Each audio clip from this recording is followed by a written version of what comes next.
Hello, Marvel fans. When we talk about superhero speedster, only two comes to mind. One, the Flash, and the other, Quicksilver. Even though the Flash defeated Quicksilver in a Marvel vs. DC crossover, and both having similar abilities, there are some differences in their powers.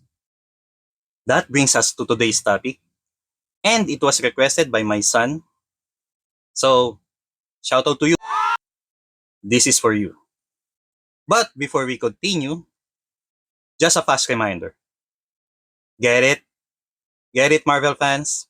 A fast reminder. Oh well. If you're not yet subscribed to this channel, please subscribe and don't forget to hit the notification button. So, let's go back and let's run. Oops. No. I mean, let's rock. Quicksilver, also known as Pietro Maximoff, is a Marvel Comics character and a member of the mutant superhero team known as the X-Men. He possesses superhuman speed and reflexes, making him one of the most fastest characters in the Marvel Universe. Like the Flash, Quicksilver has the ability to move at superhuman speed. However, there are some key differences between the two characters. The Flash is able to travel through time and dimensions, while Quicksilver does not possess this power. Additionally, the Flash power are derived from Speed Force, a cosmic energy source, while Quicksilver's powers are a result of his mutant abilities. Quicksilver is also known for his ability to think and react at superhuman speed, allowing him to anticipate and outmaneuver his opponents. He also possesses superhuman strength, durability, and agility. Another ability that Quicksilver has is the ability to move and control objects with his mind. This is an ability he has, but the Flash doesn't have. Overall, while Quicksilver and the Flash share some similarities in their superhuman speed, they have distinct abilities that set them apart. So what powers does Quicksilver have like the Flash, and what doesn't he have? Number 1, superhuman speed. Quicksilver's primary power is the ability to move at incredible speed. He can run, react, and think faster than the average human, allowing him to accomplish tasks in a fraction of the time it takes others. He can reach speed that exceed the sound barrier and even approach the speed of light. Number 2, accelerated healing factor.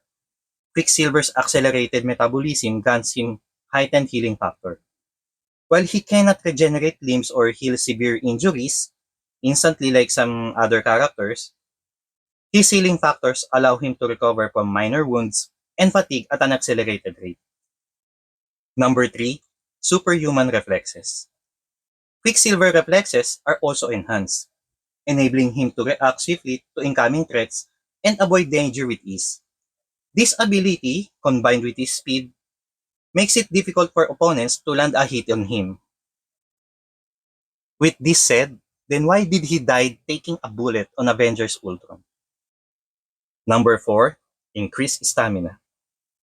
Quicksilver's body is highly resistant to fatigue toxins, allowing him to maintain his superhuman speed for extended periods without tiring. He can engage in intense physical activities for hours without experiencing exhaustion. Number 5, molecular acceleration. Quicksilver possesses the power to vibrate his own molecules and those of objects he comes into contact with. By doing so, he can disassemble or shattered objects, create vibrations that generate sonic booms, and even pass through solid matter by vibrating his molecules to match the frequency of the material. We already seen this ability in the movie Days of Future Past. Number 6, time perception. Due to his heightened speed, Quicksilver's perception of time is significantly altered. He experiences time in a slowed down manner, allowing him to perceive events and details that would be imperceptible to ordinary humans. Okay, that was me. It's not a glitch. And number 7, limited flight. In some iterations, Quicksilver has displayed the ability to run fast enough to generate an upward force, effectively allowing him to fly for short distances or leap great heights. Number 8. Time Manipulation Resistance. Quicksilver's connection to superhuman speed grants him resistance to certain forms of time manipulation.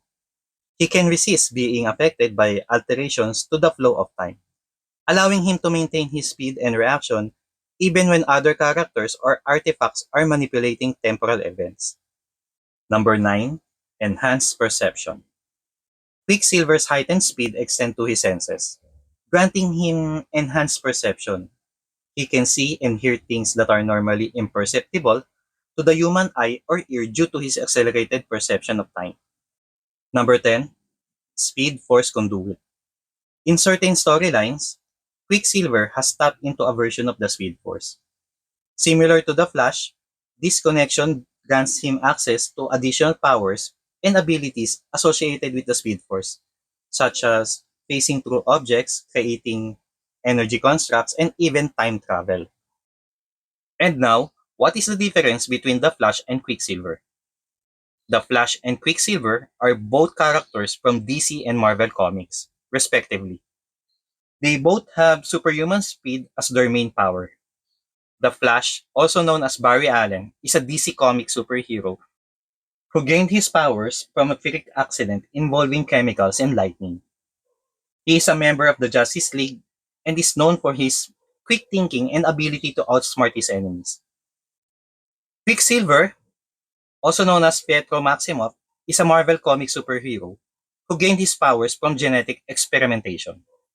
He is a member of the Avengers and is known for his impulsive and reckless behavior. One key difference between the two characters is their approach to using their powers. The Flash is more strategic and calculated in his actions, while Quicksilver is more impulsive and reactive. Additionally, the Flash powers are more often portrayed as being based on the Speed Force, a mysterious energy field that grants him his abilities, while Quicksilver's powers are based on his mutant genetics. And now, Marvel fans, uh, okay, and now comic fans, here are some more details about the Flash and Quicksilver. Origins. The Flash Barry Allen gained his superhuman speed after being struck by lightning and dosed in chemicals in his lab. Quicksilver, or Pietro Maximoff, and his twin sister Wanda are mutants in the Marvel Universe. Their powers emerged due to experimentation with the X gene, which grants him superhuman speed. Next, affiliation. The Flash is a prominent member of the Justice League, a team of DC superheroes that includes iconic characters like Superman, Batman, and Wonder Woman. He often works alongside other speedsters within the DC universe, such as Kid Flash and Jay Garrick. Quicksilver has been associated with various superhero teams in Marvel Comics, including the Avengers and the X-Men. Next is personality and temperament. The Flash, Barry Allen, is typically portrayed as a more lighthearted and optimistic character. He often uses his intelligence and scientific knowledge to solve problems and is known for his quick wit and sense of humor. Quicksilver, on the other hand, tends to have a more rebellious and impulsive nature. He can be hot-headed and prone to acting without considering the consequences.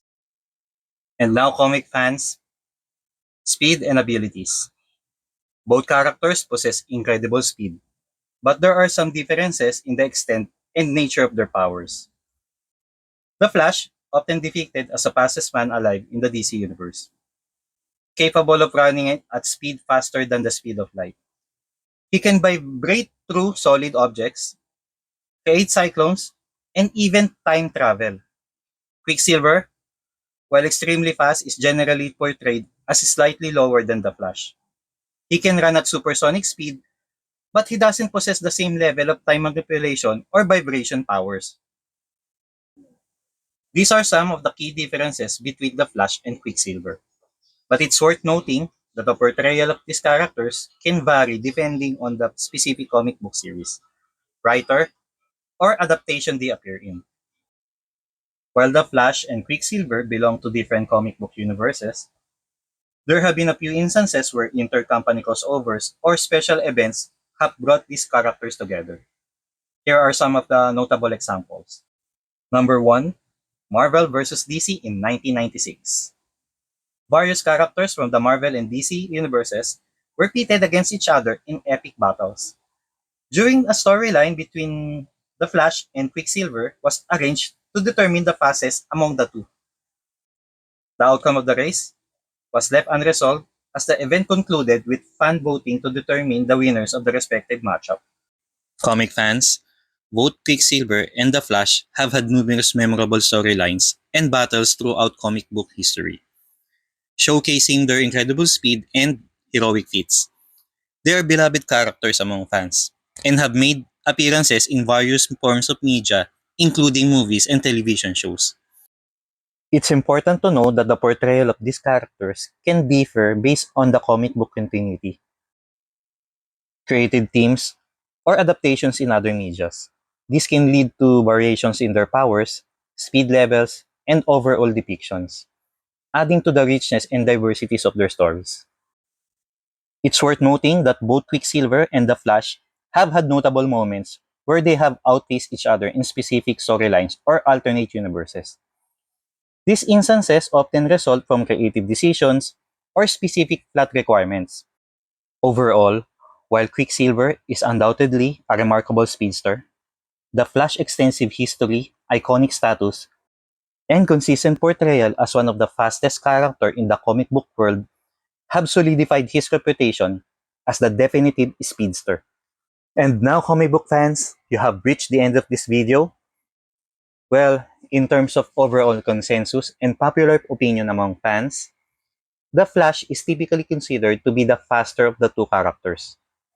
The Flash connection to the Speed Force and the extensive portrayal of his immense speed in various storylines solidify his reputation as one of the fastest characters in the comic book universe. So, comic book fans, thank you for watching. If you enjoyed this video, please do subscribe and hit the like button. You can also leave a comment on the comment section below. Again, thank you for watching, and I'll see you again, comic book fans. Goodbye!